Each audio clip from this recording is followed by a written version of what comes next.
My name is Eric Allen. I'll be your host as we read the Torah. And welcome back. We missed a couple of weeks when we were preparing for the feast. We missed Shimshot Torah.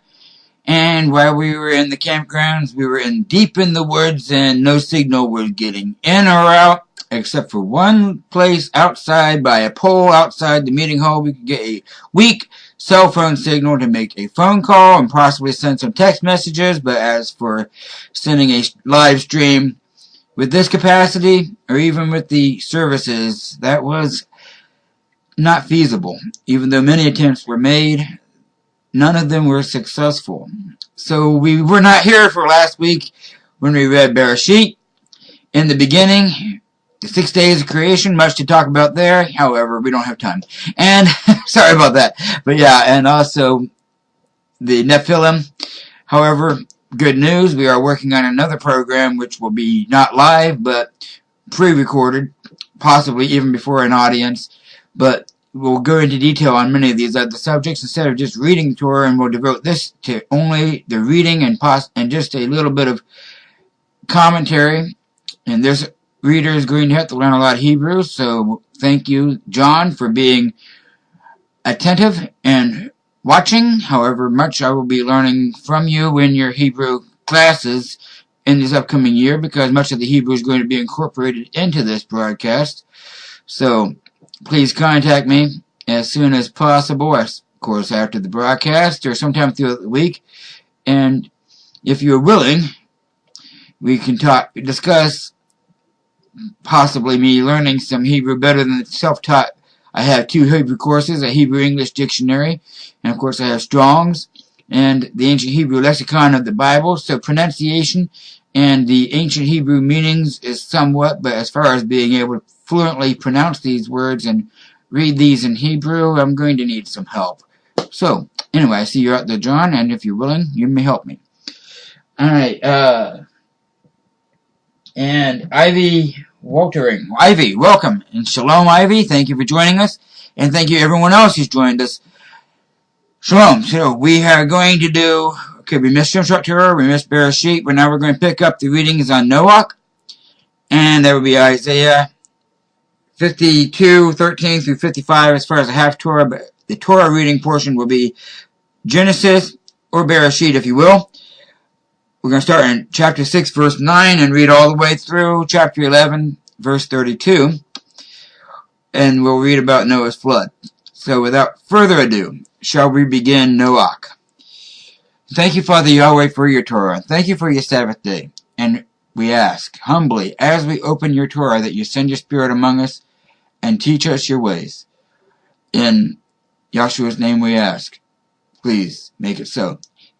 Hallelujah. Alright, so we've given a blessing on the Torah, and we've asked for Yahweh to send His Spirit, so here we go. Without further ado, Genesis, Bereshit, chapter 6, verse 9.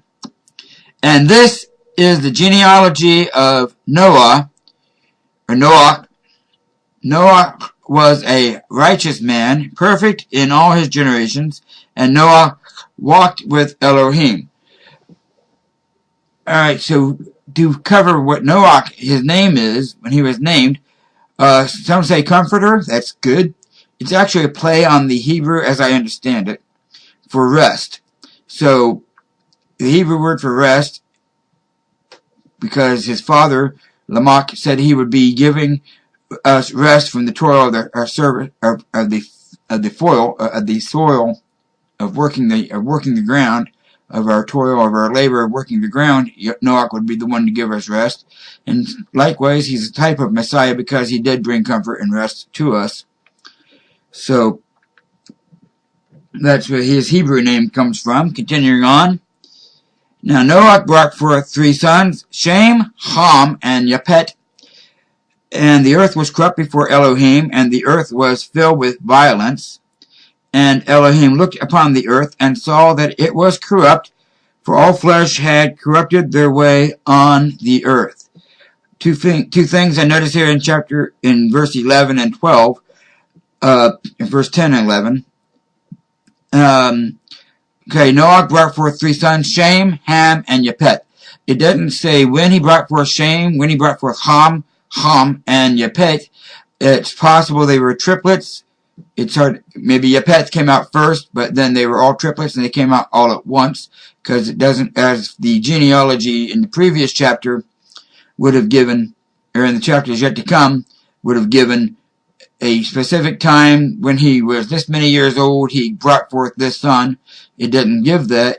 It says he lived 600 years and brought forth him, Shem, Ham, and Japheth, or Ham, if you will. The H is a hard H there. It's not a hey, it's a hot. So, or hate. So, yeah. And I'm learning. So, that would be more like a Ham.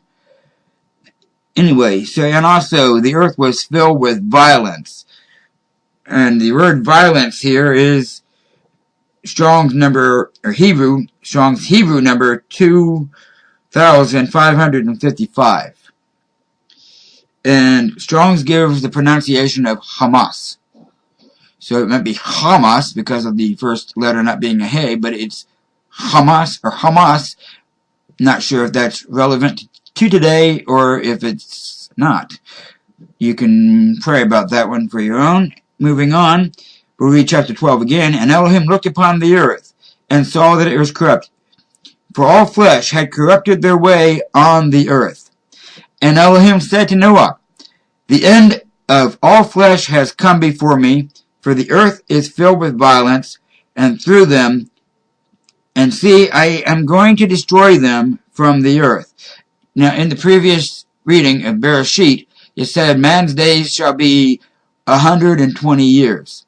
The way this speaker understands it to be is that this was spoken through Noah, even possibly to Noah, or possibly through another prophet, saying that in 120 years all flesh is going to be destroyed. So this was spoken before the flood, and possibly even Noah was working on the ark for these 120 years and still speaking and teaching and saying, well, this is going to be happening, this destruction is going to be happening, and Elohim has told me to build this as an escape from the destruction which is coming. Turn from your evil ways and live. And of course, and as we'll read in the half-Torah portions, that it was being largely ignored and not even believed. So we're going to assume that that Noah was building the ark for these 100 years, 120 years before he actually completed the ark, and that's where the command was given at that time. Now going on to verse 14, it says, make yourself an ark of gopher wood, make rooms in the ark, and cover it inside and outside with tar. There's a couple interesting words in here.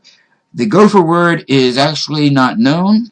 Some say hickory, some say gopher. It's depending on what, every time you pick up a different translation, it's going to be a different kind of word. And speculating, if you will. Now this speaker has speculated way beyond, saying that in the age of, since the 80s, when the internet has been in place and we've been able to communicate with each other back and forth, our technology has grown in leaps and bounds.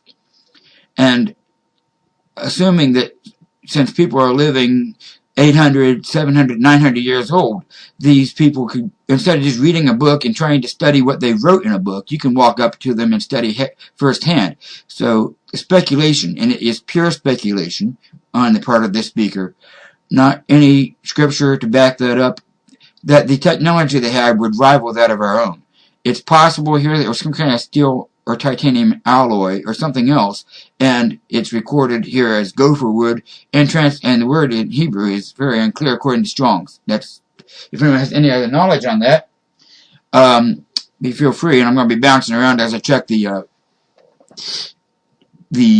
messages here, because I'm by myself. Mr. Kent is with his family this day, so I apologize for the bouncing around. I don't have the screens able to be set up right in front of my face at all times. But I see a message has come on. It hasn't. It's just, for some reason, the screen moved over here in the corner of my eye.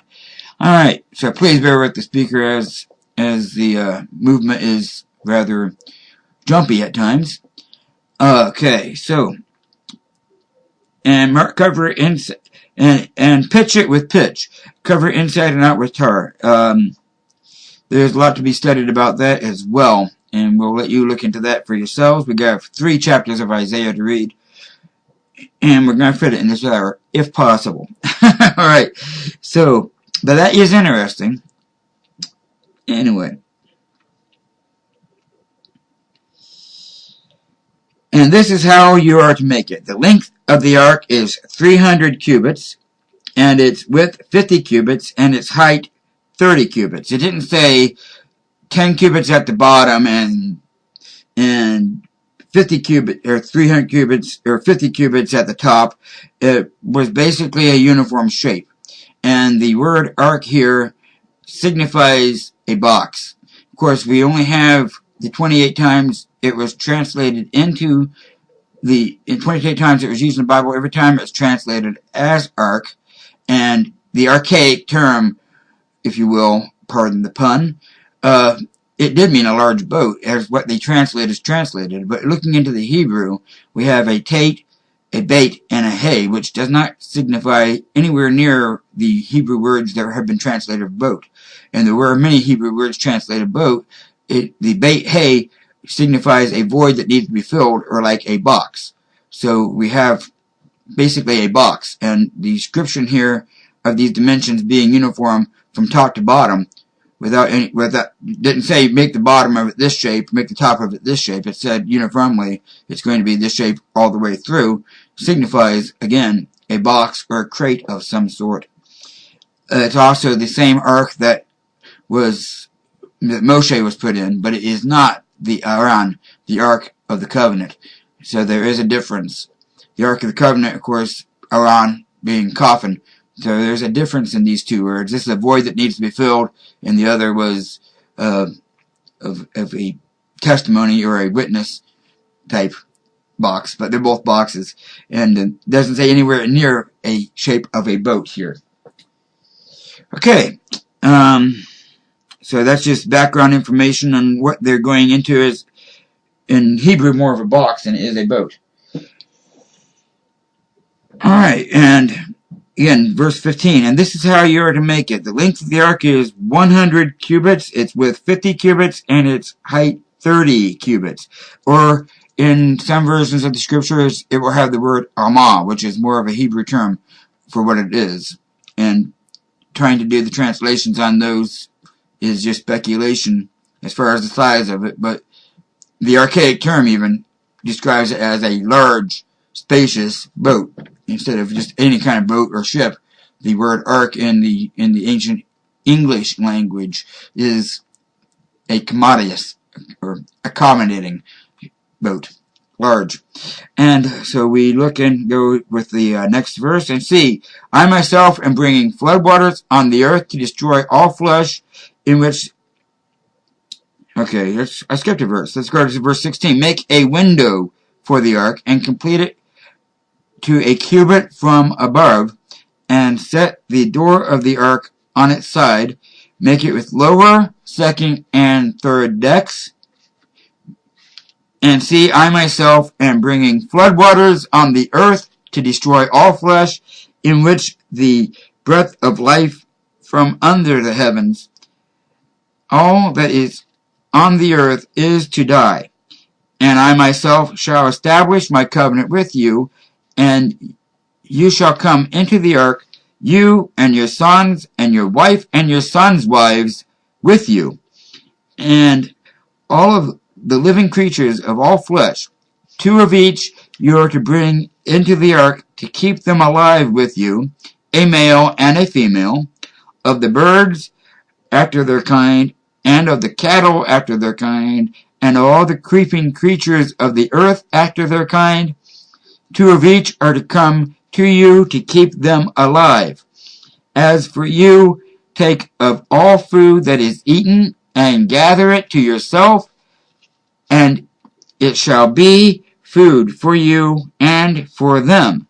And Noah did according to all that Elohim commanded him, so he did.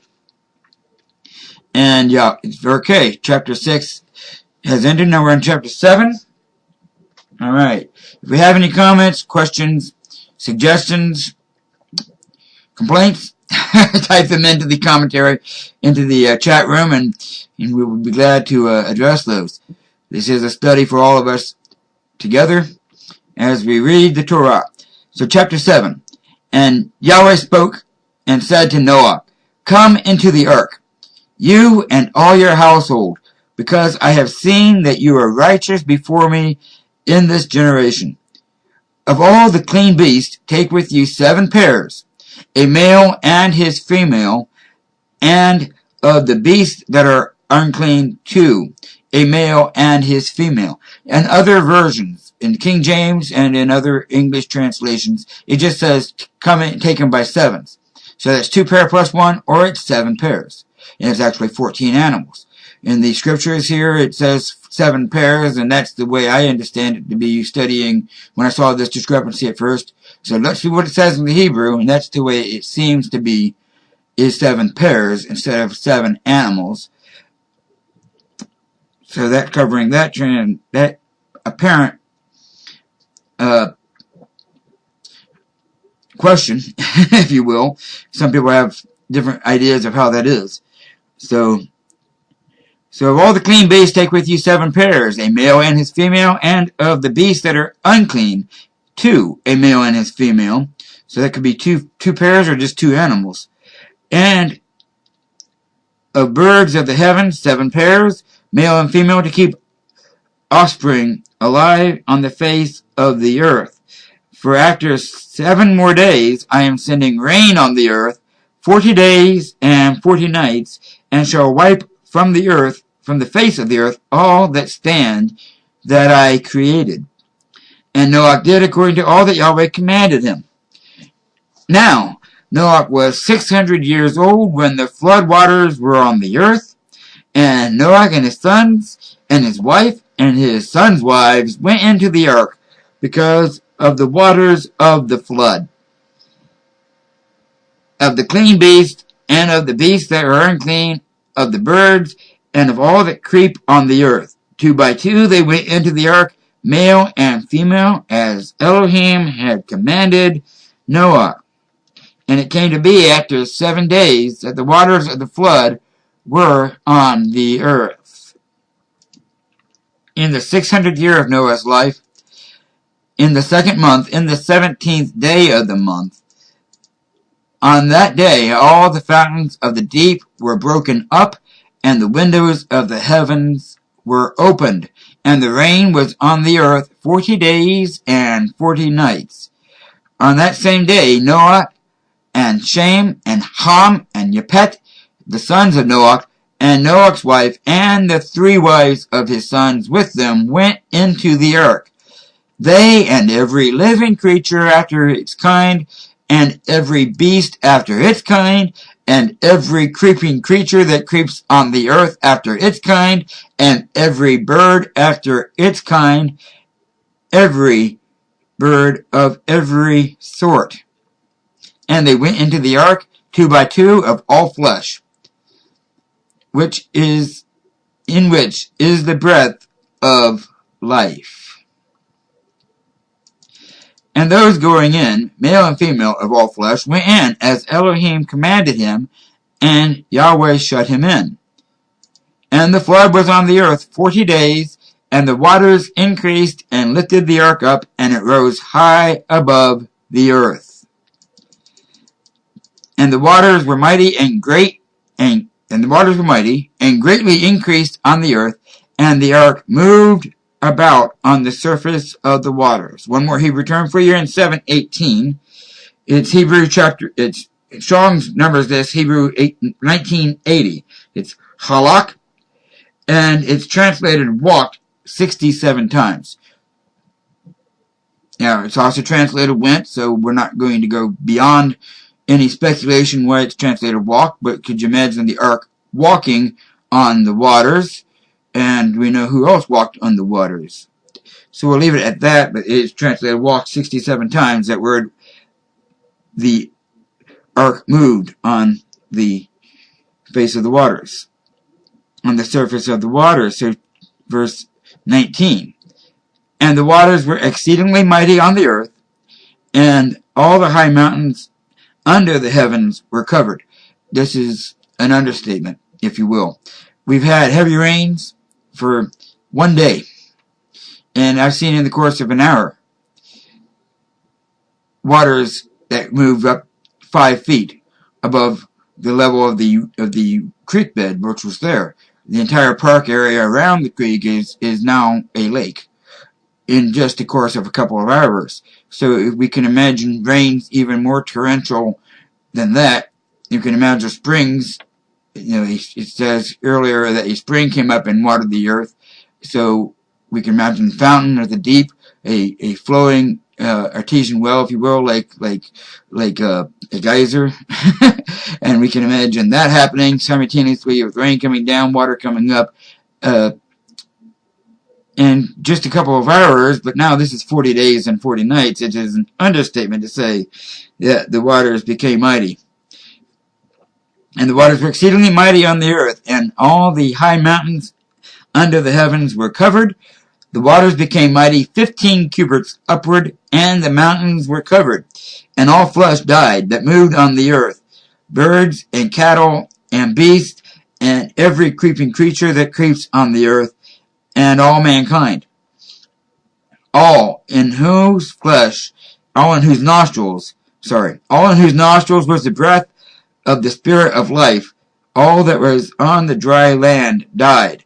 So he wiped off all that stand, which were on the face of the ground, both man and beast, creeping creature and bird of the heavens, and they were wiped from the earth.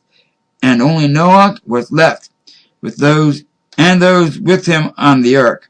And the waters were mighty on the earth 150 days. We'll come back to the 150 days in a minute. Of course, we still keep also the 40 days in mind as we read chapter 8.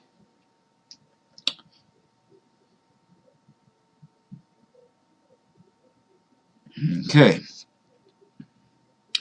And Elohim remembered Noah, and all the beasts, and all the cattle that were with him on the ark.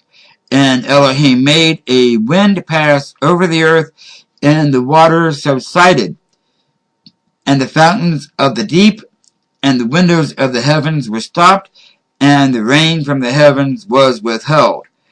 And the waters receded steadily from the earth, and at the end of 150 days, the waters diminished. So at the end of 150 days, the waters diminished. We'll keep that in mind.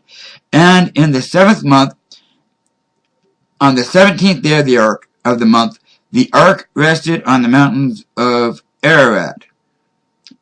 And the waters decreased steadily until the 10th month. In the 10th month, on the 1st day of the month, the tops of the mountains became visible. And it came to be at the end of 40 days that Noah opened the window of the ark which he had made, and he sent out a raven which kept going out and turning back until the waters had dried out from the earth. Until the waters had dried up from the earth. I see this 40 days being 40 days after the rain starts. So as soon as the rain stops, Noah opens that window. He can hear, hey, I don't hear it raining anymore. So he opens the window, and then he lets the raven out. Let's see how bad this flood is. And the raven comes back because it has no place to rest. And the raven keeps doing this for the 150 days, or it may be even longer, until the waters completely dry up. The tops of the mountains became visible, and on the 10th month and the 10th days of the 10th, the first day of the 10th month. But so we'll continue reading here. So, and it came to be at the end of 40 days that Noah opened the window of the ark which he had made, and he sent out a raven which kept going out and turning back until the waters had dried up from the earth. Then he sent out a dove from him to see if the waters had receded from the face of the ground. But the dove found no resting place, for its feet had returned. Okay, the dove found no resting place for its feet. and returned to the ark to him, for the waters were on the face of all the earth. So he put out his hand and took it, and pulled it into the ark to himself. And he waited another 7 days, and again he sent out the dove from the ark. And the dove came to him in the evening, and see, a freshly plucked olive leaf was in its mouth, and Noah knew that the waters had receded from the earth. And he waited yet another 7 days, and sent out the dove, which did not return to him again. And it came to be in the 601st year, in the first month, in the first day of the month, the first day of the first month of the 601st year, that the waters were dried up from the earth. And Noah removed the covering of the ark, and looked and saw the surface of the ground was dry. Now we remember that the raven is flying about and coming to and fro until the waters were dried up. And here it says, in the 601st year, in the first month, in the first day, the waters were completely dried up. So after the raven goes and never comes back, and he finds a resting place, Noah sends out the dove, and it comes back. And he sends it out 7 days later, and it comes back with a olive leaf in its mouth. So then Noah removes the covering of the ark. If we see that as being 14 days after this, we're coming very close to the time when Noah exited the ark, and it makes better sense for it to work that way, in the opinion of this reader. Alright, no comments or questions yet. We're continuing, and if you do have them, please feel free to type them in. Alright, so we go back to verse 13. And it came to be in the 601st year, in the first month, the first day of the month, that the waters were dried up from the earth. And Noah removed the covering of the ark, and looked and saw the surface of the ground was dry. And in the second month, on the 27th day of the month, the earth was dry. And Elohim spoke to Noah, saying, Go out of the ark, you and your wife and your sons wives with you. Bring out with you every living creature of all flesh that is with you, of birds, of cattle, and of creeping creatures that creep on the earth, and let them teem on the earth, and bear and increase on the earth. So Noah went out, and his sons and his wife and his sons' wives with him, every beast, every creeping creature, and every bird, whatever creeps on the earth, according to their kinds, went out of the ark. And Noah built an altar to Yahweh, and took of every, And Noah built an altar to Yahweh, and took of every clean beast, and of every clean bird, and offered burnt offerings on the altar. And Yahweh smelled a soothing fragrance. And Yahweh said in his heart, Never again shall I curse the ground because of man. Although the inclination of his heart is evil from his youth, and never again smite all living creatures as I have done. As long as the earth remains, seed time and harvest, cold and heat, winter and summer, day and night shall not cease. So we have basically a description of 2 seasons. We have cold and hot. We have seed time, we have harvest. So we have the 2 seasons, and the seasons on the earth will not cease. Speculation again, but were there seasons before the flood? Okay, chapter 9. And Elohim blessed Noah and his sons, and said to them, Bear fruit and increase, and fill the earth. And the fear of you and the dread of you is on every beast of the earth, on every bird of the heavens, on all the creeps on the ground, and on all the fish of the sea. Into your hand they have been given. Every moving creature that lives is food for you. I have given you all, as I gave the green plants. Now we know the green plants had to bear seed also. So we have a limitation on the green plants, and I see possibly a limitation on the living creatures as well. But do not eat flesh with its life, its blood. But because Noah already knew what was clean and what was unclean. So I'm not sure this author, the speaker, is not convinced that all animals were given to Noah, but just the clean. And his speculation is based on the fact that Noah already knew 7 pairs of clean animals and 1 pair or 2 pairs of the unclean. So he knows the difference between clean and unclean at this point. So I'm sure that the clean and unclean still applied as far as what to eat at this point in time as well.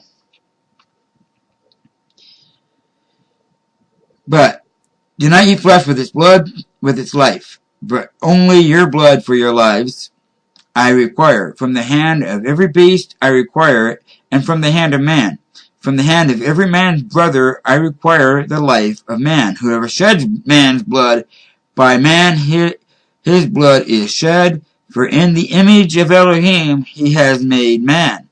As for you, bear fruit and increase, and bring forth teemingly in the earth, and increase in it.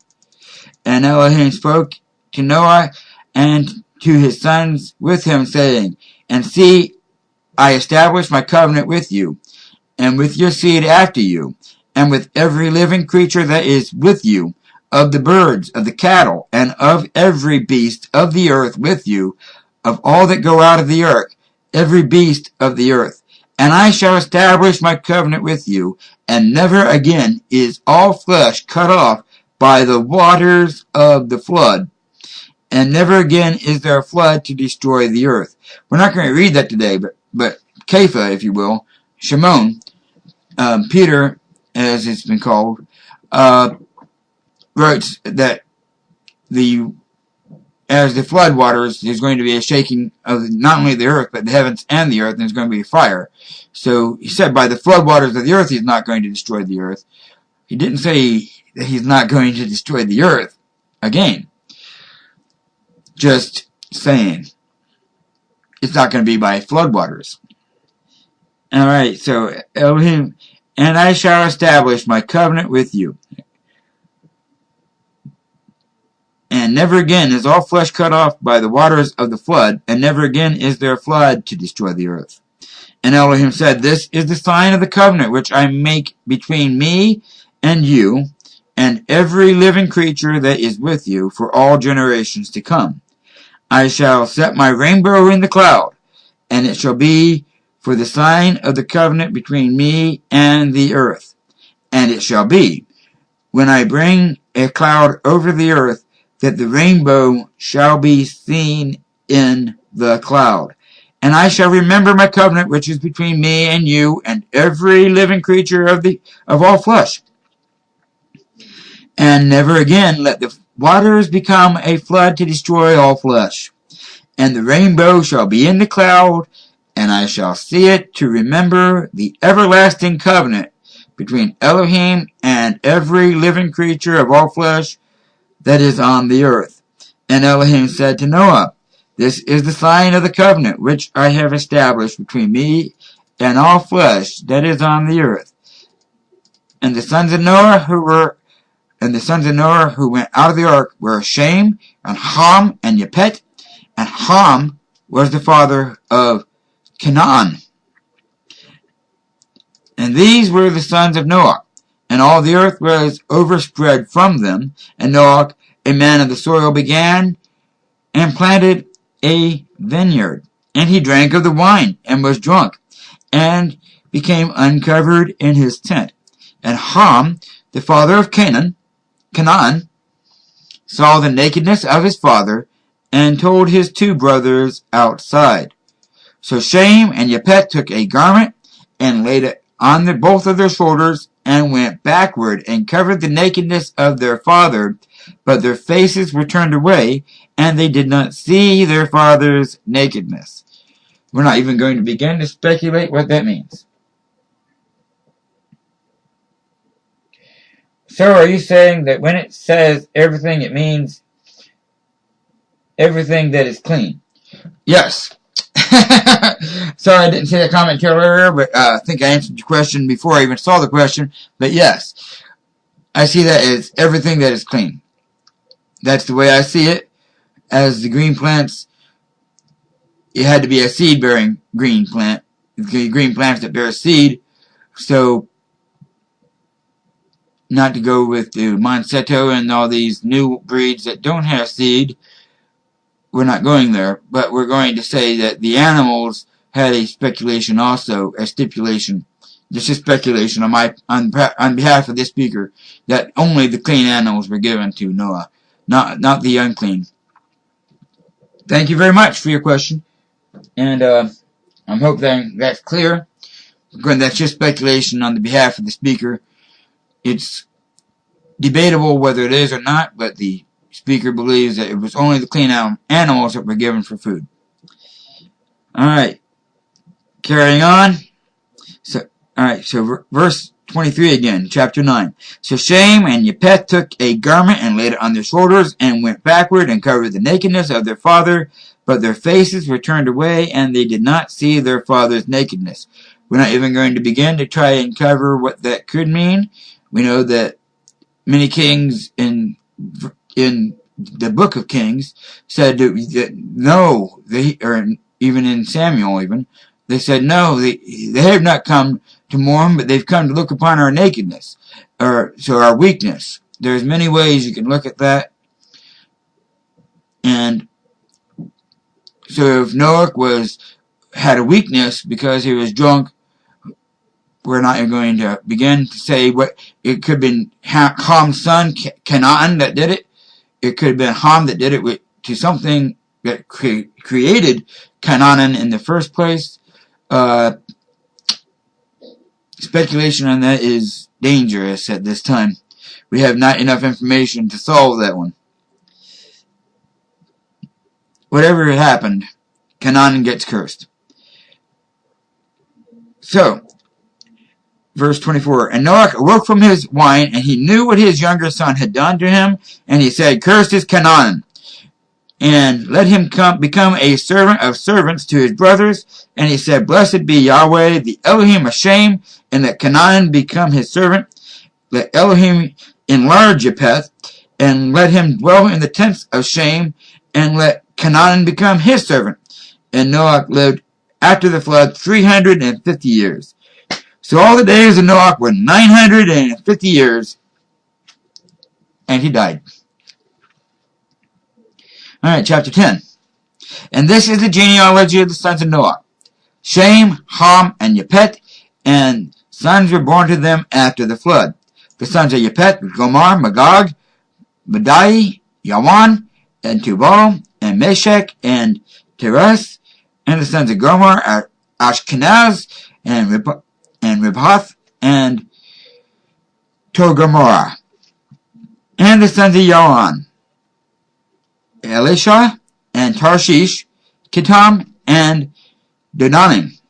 From these, the coastland peoples of the nations were separated into their lands, every one according to his language, according to their clans, into their nations. Now, I'm not sure it happened as it's written here, or just getting ahead of themselves when they're writing this. And we'll get into that in a second. And the sons of Ham, Cush, and Mitzrayim, and Put, and Canaan. And the sons of Cush, Sheba, and Hawilah, and Sabta, and Raamah, and Sabteka. And the sons of Raamah, Sheba, and Dedan.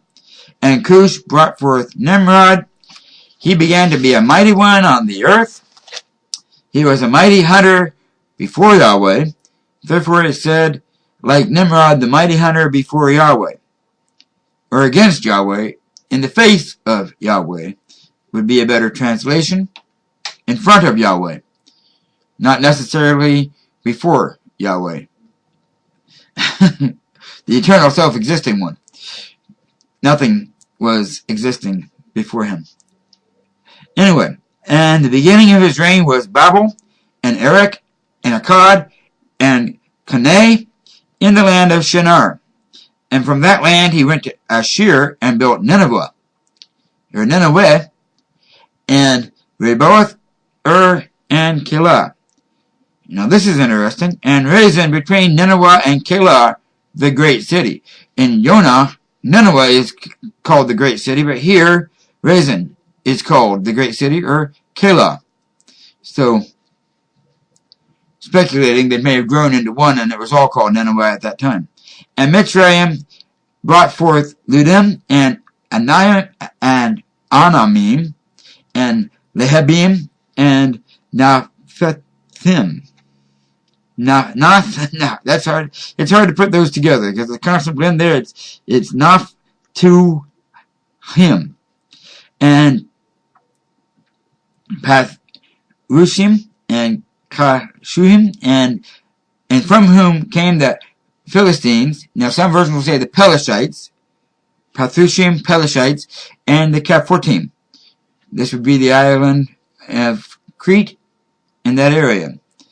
And Canaan brought forth Zidon, his firstborn, and Heth, and the Jebusite, and the Amorite, and the Girgashite, and the Hivite, and the Arkite, and the Sinite, and the Arite, and the Zemarite, and the Hamathite, and afterward the clans of the Canaanites were spread abroad. And the border of the Canaanites was from Zidon as you go toward Gerar, as far as Azah, as you go toward Sodom and Amorah and Admah and Zeboim, as far as Lachshah. These were the sons of Ham according to the clans, according to their languages, in their lands, in their nations, and also to Shem, the father of all children, the father of the children of Abraham, Hebrew, the brother of Yepeth, the elder, the children were born. And the sons of Shem, Elam, Asher, Arpachshad, and Lud, and Aram, and the sons of Aram, Uz, and Hul, and Gether, and Mosh. And Arpachshad brought forth Shelah, and Shelah brought forth Eber.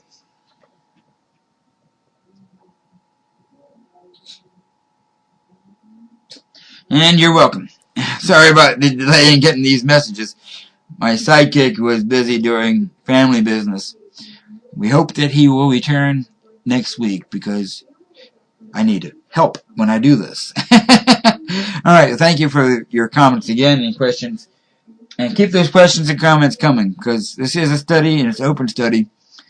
As we read this, if anyone has an idea which this speaker does not bring up, which is important, then please bring it up, or else the speaker will not bring it up because he forgot, or he did not think of it as important. Many times, these comments were brought up and said, "What do you think about this person?" It's like, I didn't. Wow, that's interesting. So it's very important that you bring up these comments and questions so that everything is considered, even things which get read over, because it's easy to read over something and not even think of it as significant. Then somebody says, that's significant. You should look at this.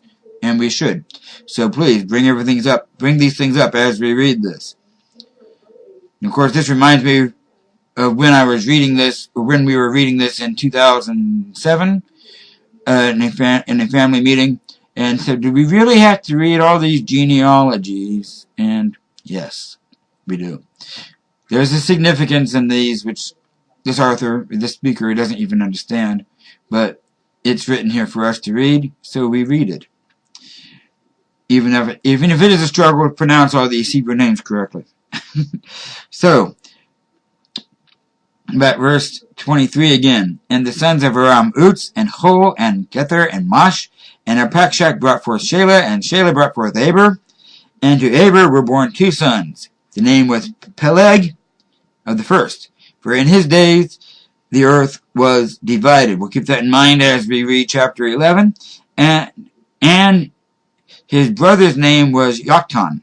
And Yoktan brought forth Almadad, and Sheleph, and Hasamrath, and Yerach, and Hadaram, and Uzel, and Diklah, and Obal, and Avihail, Mael, and Sheba, and Ophir, and Hawilah, and Yobab. All these were sons of Yoktan, and their dwelling place was from Meshah, as you go toward Sephar, a mountain of the east. These were the sons of Shem, according to their clans, according to their languages, in their lands, according to the nations. And again, I say that they're getting ahead of themselves, saying according to the languages, according to the nations. And we'll read that in chapter 11, as I understand it. These were the clans of the sons of Noah, according to the generations, in their nations. And from these, the nations were divided on the earth after the flood, or in the days of, specifically in this author's opinion, this speaker's opinion, in the days of Peleg is when these were divided according to their nations. Alright, chapter 11. And all the earth had one language and one speech. And it came to be, as they set out from the east, that they found a plain in the land of Shinar, and they dwelt there. And they said to each other, Come, let us make bricks and bake them thoroughly.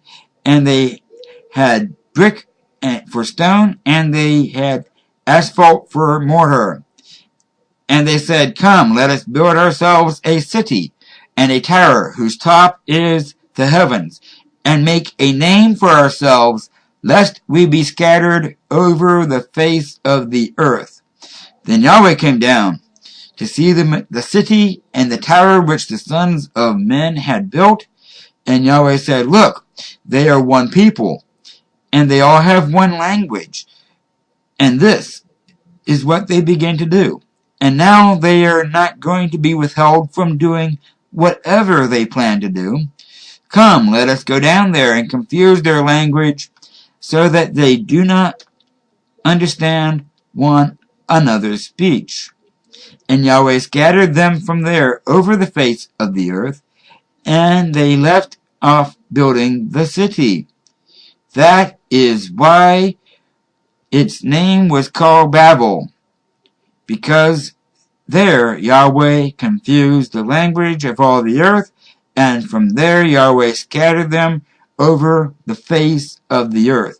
There is much talk today among some of the Christian authors, even among many of the others, that the story of the flood really did not happen. But we have this recorded, that the city of Babel, or Babel in English, is named because there Yahweh confused the language. A person who is talking nonsense is said to be babbling to this day. Why would they name that city that unless this really happened? Anyone who does not believe that this really happened can answer that question for this speaker. It is confusing. The speaker says it really did happen, and here is the proof text. They would not name the city Babel unless they began babbling at the city of Babel. That is the opinion of this speaker. If anyone has a dissenting opinion, please let me know. I'm not sure if anyone in this live broadcast will, but on Facebook and on YouTube, if anyone is watching this and has a dissenting opinion, please explain this to me, why they named the city Babel if this didn't happen. Okay. Chapter 11, verse 10. This is the genealogy of Shem. Shem was 100 years old and brought forth Arpachshad 2 years after the flood. And after he brought forth Arpachshad, Shem lived 500 years and brought forth sons and daughters. And Arpachshad lived 35 years and brought forth Shelah. And after he brought forth Shelah, Arpachshad lived 403 years and brought forth sons and daughters. And Shelah lived 30 years and brought forth Eber. And after he brought forth Eber, Shelah lived 403 years and brought forth sons and daughters. And Eber lived 34 years and brought forth Peleg. For in his days the earth was divided. For in his days the languages were confused. In the opinion of this speaker, this is when it happened. And after he brought forth Peleg, Eber lived 430 years and brought forth sons and daughters. And Peleg lived 30 years and brought forth Reu. And after he brought forth Reu, Peleg lived 209 years and brought forth sons and daughters. And Reu lived 32 years and brought forth Serug. And after he brought forth Serug, Reu lived 207 years and brought forth sons and daughters. And Serug lived 30 years and brought forth Nahor. And after he brought forth Nahor, Serug lived 200 years and brought forth sons and daughters. And Nahor lived 29 years and brought forth Terah. And after he brought forth Terah, Nahor lived 119 years and brought forth sons and daughters. Alright, just checking. Sorry about that. Alright. So we had Terah, the father of Abram, born now. And Terah lived 70 years and brought forth Abram, Nahor, and Haran. Again, we see three names mentioned without a separation. He didn't say he lived 70 years and brought forth Abram, and then brought forth Nahor a little later, and Haran a little later. So I'm seeing, again, this speaker is speculating that these were possibly triplets. And this is the genealogy of Terah. And Terah brought forth Abram, Nahor, and Haran brought forth Lot. And Haran died before his father Terah in the land of his birth, in Ur of the Chaldeans. And Abram and Nahor took wives. The name of Abram's wife was Sarai, if you blend those together. And the name of Nahor's wife was Miklah, the daughter of Haran, the father of Miklah and the father of Yishkah. And Sarah was barren, she had no child.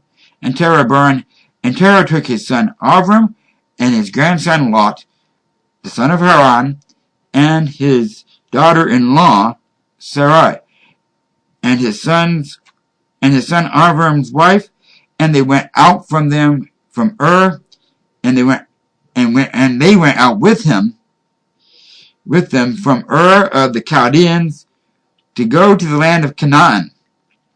And they came to Haran and dwelt there. And the days of Terah came to be 205 years, and Terah died in the city of Haran.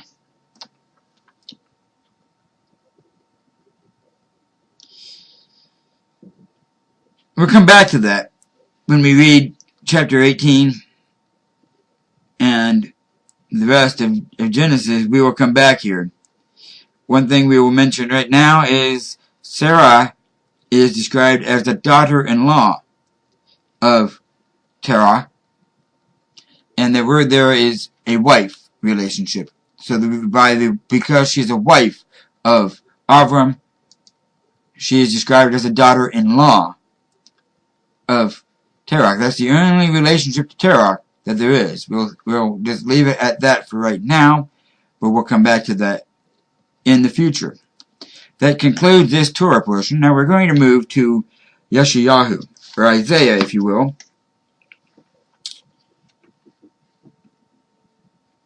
And we're going to read Isaiah we're going to begin actually in chapter 52. According to the Babylonian Talmud, and according to the Orthodox who have set this up and practiced this, they start reading much later, but if we start reading at 52:13, it becomes more clear as to the meaning of it in the opinion of this speaker. So that's where we're going to begin, is chapter 52 and verse 13 of Yeshayahu, if you will. Okay, Isaiah 52:13. See, my servant shall work wisely, he shall be exalted and lifted up and very high.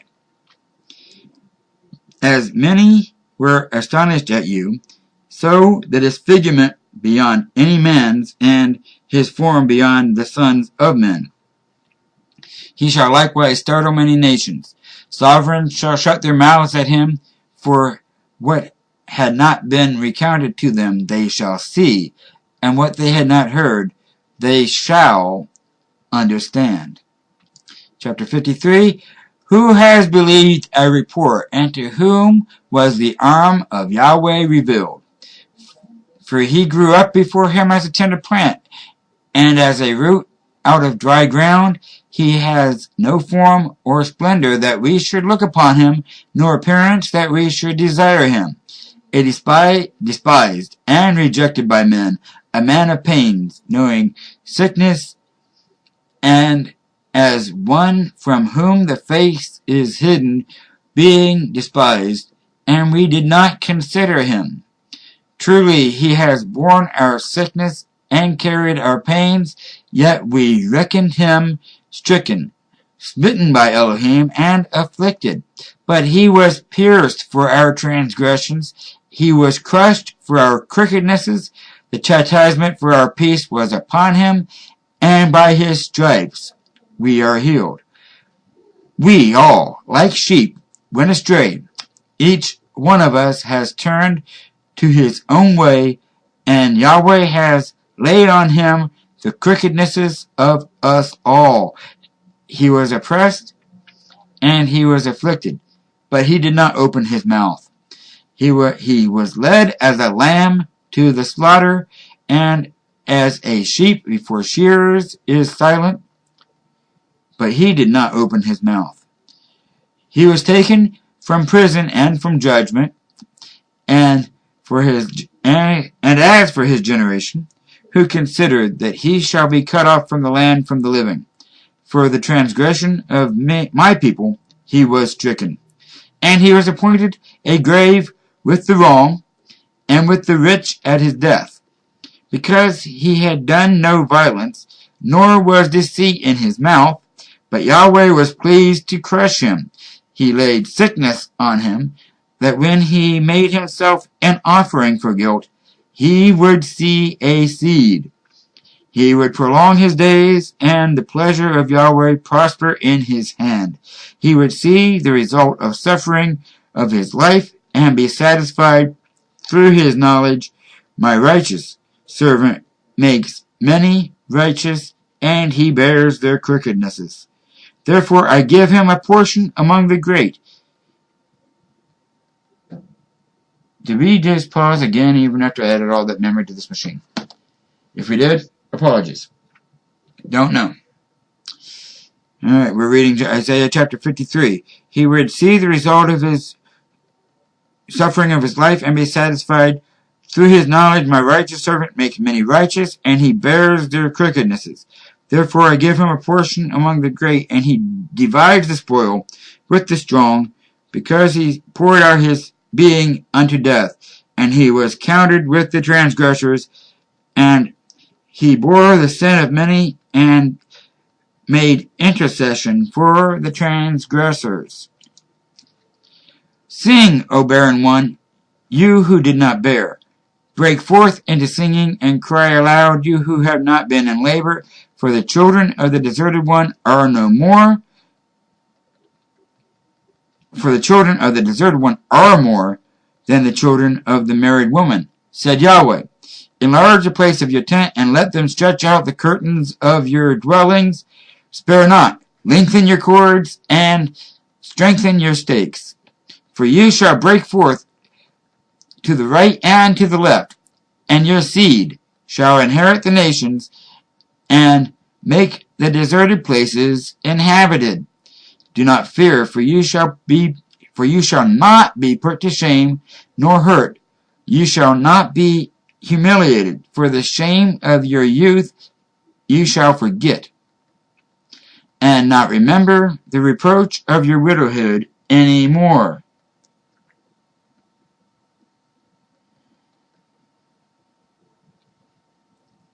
For your Maker is your husband. Yahweh of hosts is his name, and the set-apart one of Israel is your Redeemer. He is called the Elohim of all the earth. For Yahweh has called you like a woman forsaken and grieved in spirit, like a wife of youth when you were refused, declares your Elohim. For A little while I have forsaken you, but with great compassion I shall gather you. In an overflow of wrath I hid my face from you for a moment, but with everlasting kindness I shall have compassion on you, says Yahweh your Redeemer. For this is the waters of Noah to me, in that I have sworn that the waters of Noah would never again cover the earth. So I have sworn not to be wroth with you, nor to rebuke you. For though the mountains be removed and the hills be shaken, my kindness is not removed from you, nor is my covenant of peace shaken, says Yahweh, who has compassion on you.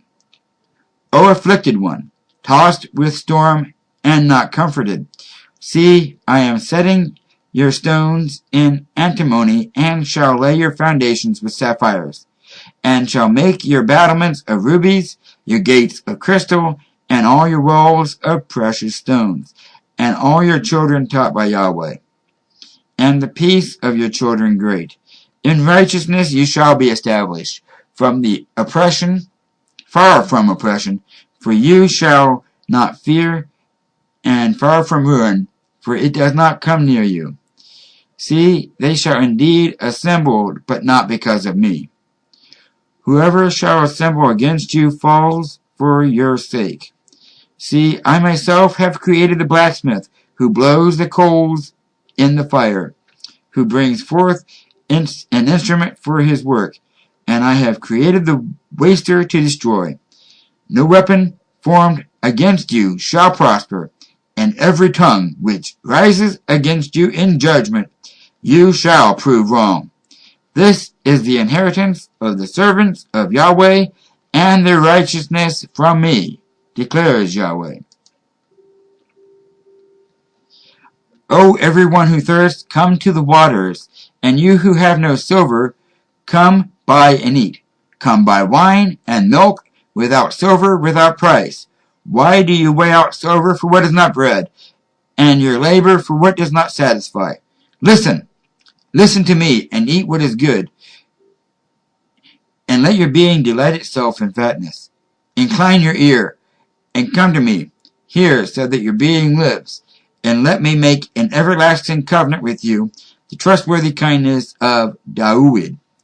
See, or David, if you will. See, I have given him as a witness to the people, a leader, and a commander for the people. See, a nation you do not know, you shall call, and a nation who does not know you, run to you, because of Yahweh your Elohim, and the set-apart one for Israel, for he has adorned you.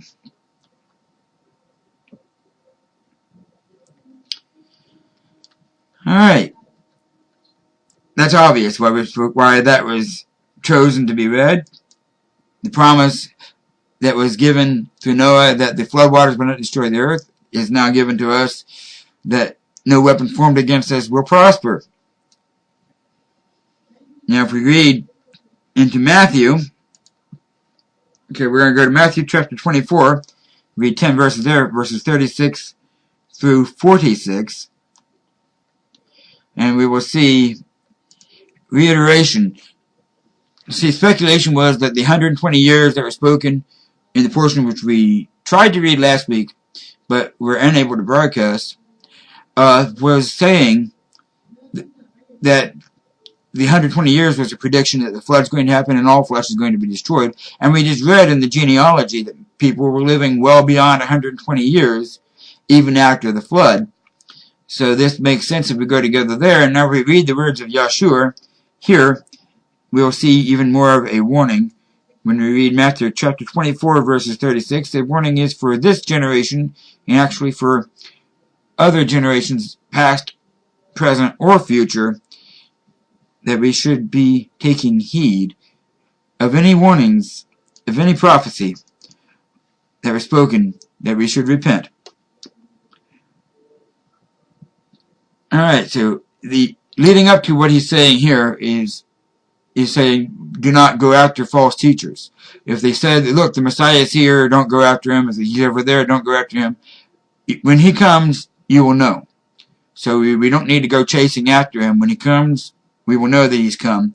And Paul even speculates that the dead will rise first, and then those who remain alive will be translated. We'll all rise up, meet him as he's coming down. We'll all come down and establish the New Jerusalem together. So it's not something we need to worry about or chase after. Oh no, look, the Messiah's over here. Let's go after him. No, that's what Yahshua is saying here. And then he continues in verse 24. For false messiahs and false prophets shall arise, and they shall show great signs and wonders, so as to lead astray, if possible, even the chosen ones. See, I have forewarned you. So if they say to you, look, he is in the desert, do not go out. Or look, he is in the inner rooms, do not believe. For as lightning comes from the east and shines to the west, so shall the coming of the Son of Adam be. For wherever the dead body is, there the eagles shall be gathered. I said we're going to begin at 36, but we chose to go earlier. And Yahweh chose that for me by moving my screen. So we'll continue. For as lightning comes from the east and shines to the west, so shall the coming of the Son of Adam be. For wherever the dead body is, there the eagles shall be gathered together. And immediately after the distress of those days, the sun shall be darkened, and the moon shall not give its light, and the stars shall fall from the heaven, and the powers of the heavens be shaken. And then the sign of the Son of Adam shall appear in the heaven, and then all the tribes of the earth shall mourn, and they shall see the Son of Adam coming in the clouds of the heavens with power and much esteem. And some of the versions say Shamayim instead of heaven. That's the Hebrew for sky. Alright. And he shall send his messengers with a great sound of a trumpet, and they shall gather together his chosen ones from the four winds, from one end of the heavens to the other. And learn this parable from the fig tree. When its branch has already become tender and puts forth leaves, then you know that summer is near. So also, when you see all these things, know that he is near, at the doors. Truly I say to you that this generation shall no means pass away until all this takes place. Thus the heavens and the earth shall pass away, but my words, Yahshua speaking, shall by no means pass away.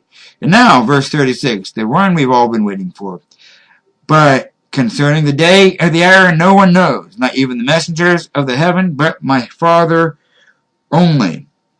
For as the days of Noah, so shall the coming of the Son of Adam be. For as they were in the days before the flood, eating and drinking, marrying and giving in marriage, until the day that Noah entered the ark. And they did not know until the flood came and took them all away. So also shall the coming of the Son of Adam be. Then two shall be in the field, one is taken, and the other left. Then two shall be girding at the meal, one is taken, and one is left. Watch therefore, for you do not know what hour your master is coming.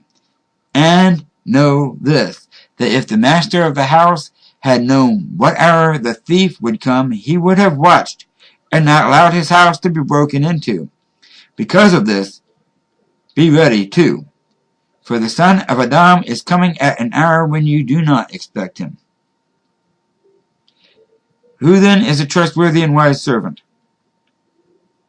whom his master set over his household to give them food in its season? Blessed is that servant whom his master having come shall find him so doing. Much to be said. So when we see these signs, as you see a fig tree give full bloom and full blossom, you say, wow, the fig tree's blossomed. That means it's going to be summer soon. When you see these other signs which were given, then you know that the Son of Adam is returning. Do not be as one that sees the signs, that sees Noah building the ark, and hears Noah saying that a great destruction is coming, and says, oh well, I'm going to continue with my life as normal, even though I see the signs that a destruction is coming if I don't repent. Be one that repents. Be one that is ready. Be one that is guarding. Be one that is alert and awake and waiting. So when the Messiah comes, he finds you so doing. Again, verse 46. Blessed is that servant whom his master, having come, shall find so doing. So let's be taking care of the poor. Let's be giving people food in its season. And being a trustworthy and wise servant. And with that, we conclude this Torah portion. Until next week, Shalom. Dear Heavenly Father Yahweh, we thank you for your Torah. We thank you for your Sabbath. And as we just read, let us be so doing. Let us be watching over your Torah. Let us be watching over the people that you put in our lives, guiding them and directing them, bringing them to righteousness. And as we go about this week of our work, let us keep in mind that we are set here for a purpose much beyond, not excluding, but including our daily labor, our daily work, the labors that we are doing to provide for our families is important. But as we're doing these labors, as we go about the 6 days we shall labor, let's keep in mind a greater purpose. And let's bring people into your righteousness. Let's bring people into your fold. Let's bring people into your kingdom. And may your kingdom come quickly, Father Yahweh, on earth be established as it is in heaven. In Yahshua's name we ask, make it so. And until next week, everyone, Shalom, and thank you all for joining us. Have a great week.